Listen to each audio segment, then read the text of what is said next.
इतिहास चलता है, तलवार धारण है, जिस ओर नीति है उस ओर हमारा। बाबा साहब संविधान निर्माता बाबा साहब भीमराव अंबेडकर जी को नमन करते हुए, मानवर साहब कांसीराम जी को नमन करते हुए, हमारी आदर्श नेता उत्तर प्रदेश राज्य की 4 बार मुख्यमंत्री रह चुकी हमारी प्रेरणा स्रोत सुश्री बहन कुमारी मायावती जी के निर्देश पर, आदेश पर आज ही आप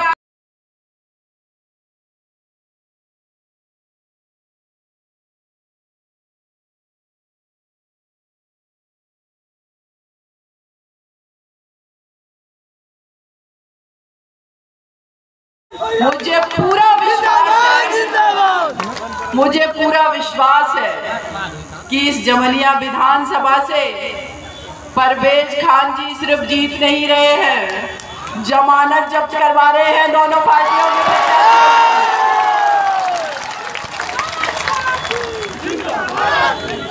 आज समाजवादी पार्टी के राष्ट्रीय अध्यक्ष श्री अखिलेश यादव जी रैली कर रहे हैं।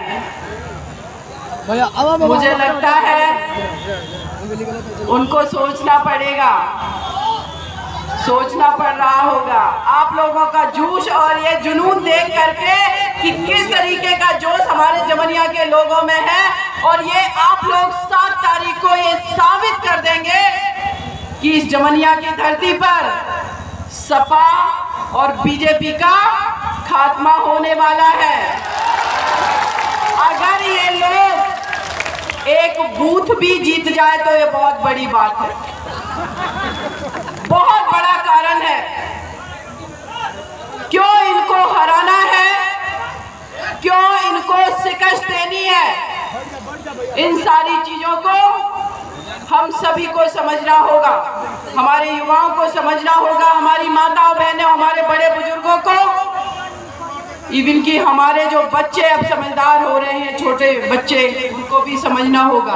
वहां पर देख रही है एक हमारी सिस्टर बैठी हुई है, गोदी में 6-7 महीने का बच्चा है। इस माँ को भी अपने बच्चे के बारे में सोचना है, इसलिए बहुजन समाज पार्टी का आना जरूरी है।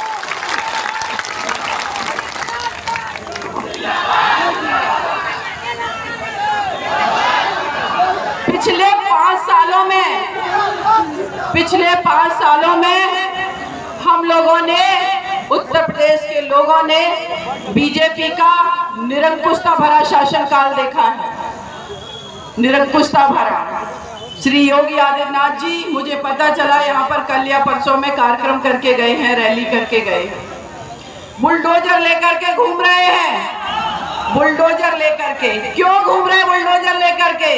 क्योंकि उनको पता है कि उनकी ताकत कमजोर हो गई, खत्म हो गई, बुलडोजर लेकर के अब चलना पड़ रहा है।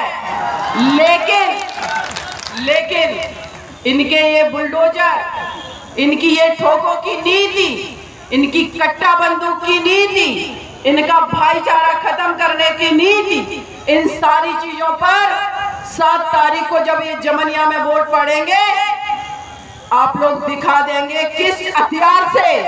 वो हथियार हम सबको पता है क्या है, हम सभी के पास है, एक वोट का अधिकार। इस एक वोट के अधिकार से आप लोग इनके बुलडोजर के पुर्जे खोल करके धराशायी कर देंगे। 5 साल में मेरे उत्तर प्रदेश के लोगों को जो दर्द दिया है बीजेपी ने, वो हम कोई भूले नहीं है। शाहजहांपुर में एक अल्ताफ नाम का मेरा भाई, जिसको किसी छोटे से मुकदमे में श्री योगी आदित्यनाथ जी की पुलिस ने पकड़ा, उस भाई का पुलिस कस्टडी में मर्डर कर दिया। और क्या कह रही थी ये पुलिस उत्तर प्रदेश की कि उसने तो आत्महत्या कर ली।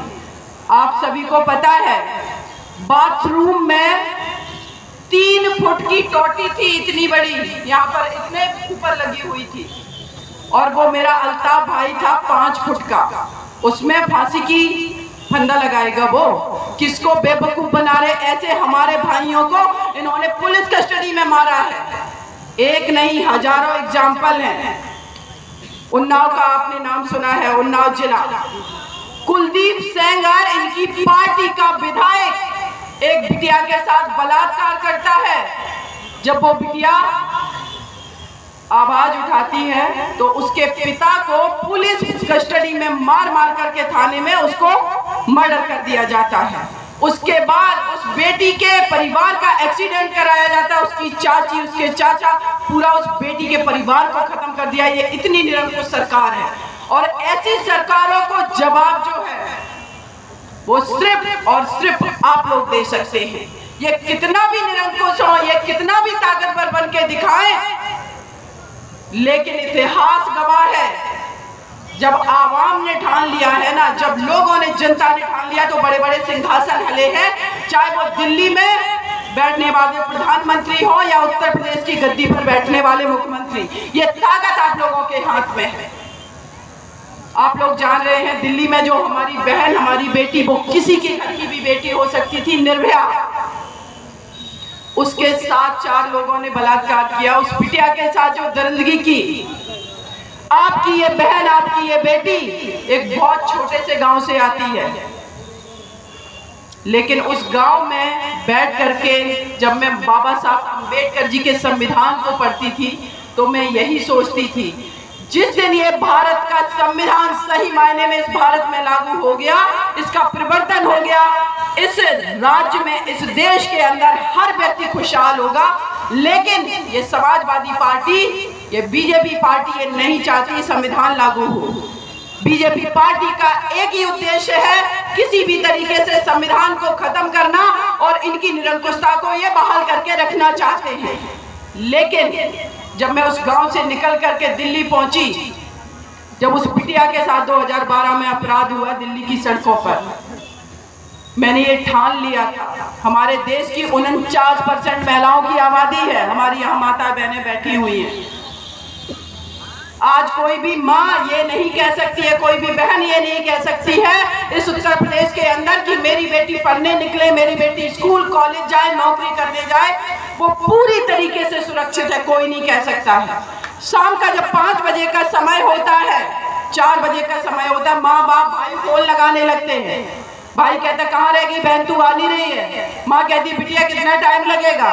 और अगर कहीं फोन बिटिया का बंद चला गया, हाथ पांव फूल जाते हैं हम लोगों के, क्योंकि नहीं पता होता है उस बिटिया के साथ किस तरीके का अपराध हो जाएगा। जब दिल्ली में उस हमारी बिटिया के साथ अपराध हुआ, निर्भया के साथ, मैंने डिसाइड कर लिया था इन 4 को मैं फांसी दिलवा के रहूंगी। वो लड़ाई बहुत लंबी थी, वो लड़ाई बहुत लंबी थी। आप सभी भाइयों को, सभी बड़े बुजुर्गों को बताना चाहते हैं, कोर्ट में सिर्फ हमने बहस नहीं की, मुझे सिस्टम से लड़ना पड़ा, सिस्टम से। और सिस्टम से कैसे काम लिया जाता है, सिस्टम से कैसे लड़ा जाता है, इसको सिर्फ और सिर्फ एक ही इंसान बता सकता है, वो है हमारी बहन जी, जिन्होंने एक करके दिखाया है। जब भी बहन जी का शासनकाल रहा, गुंडागर्दी कैसे खत्म होती है, भू माफिया किस तरीके से अपने घरों में कैद होते हैं, किस तरीके से इस भारत की धरती को छोड़ करके नेपाल, बांग्लादेश भागते हैं, ये बहन जी से कोई सीखे। क्योंकि बहन जी के शासनकाल में धर्म की बात नहीं होती है, जाति की बात नहीं होती है, दंगे की बात नहीं होती है, उन्माद फैलाने की बात नहीं होती है, बुलडोजर की बात नहीं होती है, किसी को गाली नहीं दी जाती, किसी का अपमान नहीं किया जाता। जितने हमारे बड़े बुजुर्ग बैठे हैं सभी लोग जानते हैं, बहन जी का जब जब शासनकाल रहा, बहन जी ने समाज के लिए, इस उत्तर प्रदेश के लिए वो करके दिखाया जो अभी तक की सरकारें नहीं कर पाई थी। आज हमारा यहाँ युवा खड़ा हुआ है इतना, इन लोगों से मैं पूछूंगी, कोई बीए पास है, कोई इंटर पास है, कोई एमए पास है, कोई बीएड कर चुका है, कोई बीटीसी कर लिया, नौकरियां नहीं है। क्या कहती है सरकार कि हमारे उत्तर प्रदेश के युवा जो है वो काबिल नहीं है। लेकिन मैं आप लोगों को बता देना चाहती हूँ हर युवा काबिल, हर युवा कुछ ना कुछ काबिलियत रखता है और ये बहुत कुछ कर सकता है अगर ये इनको नौकरियां देते, लेकिन नाकाबिल है ये उत्तर प्रदेश की सरकार जो हमारे इन युवाओं को नौकरियां नहीं दे पा रही है। ये इनकी नाकाबिलियत है। बहन जी जब सत्ता में आई 23 लाख युवाओं को नौकरियां दी, 23 लाख। किसानों का गन्ना का जो मूल्य था MSP का वो बहन जी ने बढ़ा दिया। टिकैत साहब जो है वर्तमान में राकेश टिकैत जी किसान आंदोलन के नेता हैं, उनके पिताजी जब टिकैत साहब सर आए बहन जी के शासनकाल में, उनसे कहा कि बहन जी आप गन्ने का मूल्य बढ़ा दीजिए। बहन जी ने कहा कितना बढ़ाना है? कहते आप जितना मूल्य है उस पर 40 रुपए और बढ़ा दीजिए। हमारी नेता, हमारी आदर्श नेता ने कहा आप चाचा जी जब तक वेस्टर्न यूपी पहुंचोगे, सुबह ट्रेन से पहुंचोगे, अखबार देख लेना गन्ने का मूल्य बढ़ जाएगा। जब वो वहां पहुंचे और सुबह का जब न्यूज़पेपर उठा करके देखा तो 40 रुपए नहीं बढ़ाया था, 125 रुपए बढ़ाया, 125 रुपए। हमारी आदर्श नेता को पता है कि हमारे अपने लोगों को क्या चाहिए, हमारी माता बहनों को कैसे सुरक्षित करना है, ये हमारी बहन जी को पता है। हमारे युवाओं को कैसे नौकरियां देनी है, हमारी बहन जी को पता है, करके दिखाया है। किसानों के फसल का सही मूल्य कैसे देना है, ये हमारी बहन जी ने करके दिखाया है। बहन जी के अलावा इस उत्तर प्रदेश में कोई शासन का संचालन नहीं कर सकता विकास के नाम पर। अगर किसी ने विकास किया है तो मात्र हमारी आदरणीय नेता सुश्री बहन कुमारी मायावती जी ने किया है। मैं उत्तर प्रदेश के बहुत जिलों में जा रही हूँ, प्रचार प्रसार किया मैंने। बड़े बुजुर्ग हमारे कहते हैं कि बिटिया ये लोग कहते हैं हमने फ्री में राशन दे दिया, लेकिन जितना इन्होंने राशन नहीं दिया उससे ज्यादा इस बीजेपी सरकार की गलत नीतियों के कारण जो आवारा पशु इन्होंने छोड़ रखे हैं वो हमारी पिछले चढ़ गए। ऐसी इनकी नीतियां हैं, इनको समझ में नहीं आता करना क्या। क्योंकि आप लोग समझिए, क्योंकि इन लोगों को पता है कि हमें नौकरियां अगर हम नहीं भी देंगे तो चल जाएगा, फसल का मूल्य नहीं देंगे तब भी चल जाएगा, लेकिन अगर हम उन्माद फैलाते रहे 2 करोड़ नौकरियों के नाम पे, 15 लाख रुपए के नाम पर इनको अगर हम बेवकूफ बनाते रहे तो उत्तर प्रदेश की जनता हमें वोट देती रहेगी और हमें सत्ता में बैठालती रहेगी और 5 साल तक इस जनता को हम रुलाते रहेंगे। ये वो इसलिए कर पा रहे हैं क्योंकि हम लोग उनके षड्यंत्र को नहीं समझ पा रहे थे। लेकिन आज मैं दावे के साथ कह रही हूँ इस भीड़ को देख करके, यहाँ आप लोगों का जन सैलाब देख करके, कि आप सब इनके षड्यंत्र को समझ गए हैं। इसीलिए आप प्रूफ करके दिखा दीजिएगा कि इस जमनिया से कोई और जीत के नहीं जा सकता है। समाजवादी पार्टी की सरकार रही, श्री अखिलेश यादव जी कहते हैं हम मुसलमान भाइयों के हितैषी हैं। इनसे पूछना चाहती हूँ, इनसे एक सवाल है, 2013 में जब शामली और मुजफ्फरनगर हुआ था, आप ही तो उत्तर प्रदेश के मुख्यमंत्री थे, ये इनको पता है या नहीं कि ये भी भूल चुके हैं? कहाँ था आपकी कानून व्यवस्था? अगर आपने कानून व्यवस्था सही रखी होती तो हमारे भाई वहां पर इतने नहीं मारे जाते, हमारे भाई आज भी पलायन करने को मजबूर नहीं होते। आपने सिर्फ उत्तर प्रदेश में हमारे मुसलमान भाइयों को ठगने का काम किया है। आज क्यों मजबूर होकर के भाई हमारे कहीं इस पार्टी में उस पार्टी में जाते हैं, सोचते हो बीजेपी पार्टी ने जिस तरीके का उन्माद फैलाने का काम किया, लेकिन बहन जी ने जो टिकट डिस्ट्रीब्यूशन किया है, कल बहन जी का इंटरव्यू अगर किसी ने सुना होगा, सबसे ज्यादा टिकट दिए। हम लोग कहने में नहीं, हम लोग करने में, भागीदारी देने में विश्वास करते हैं और वो बहन जी ने करके दिखाया है। अखिलेश यादव जी की सरकार जब होती है गुंडागर्दी क्या होती है ये सभी लोग जानते हैं। जमनिया में जब मैं आ रही थी, 1-2 जगह हमारी गाड़ी रुकी, लोगों से मैं बातचीत कर रही थी, पूछ रही थी यहाँ पर कोई विधायिका है, एक बार आप लोगों के बीच नहीं आई, काम नहीं किया।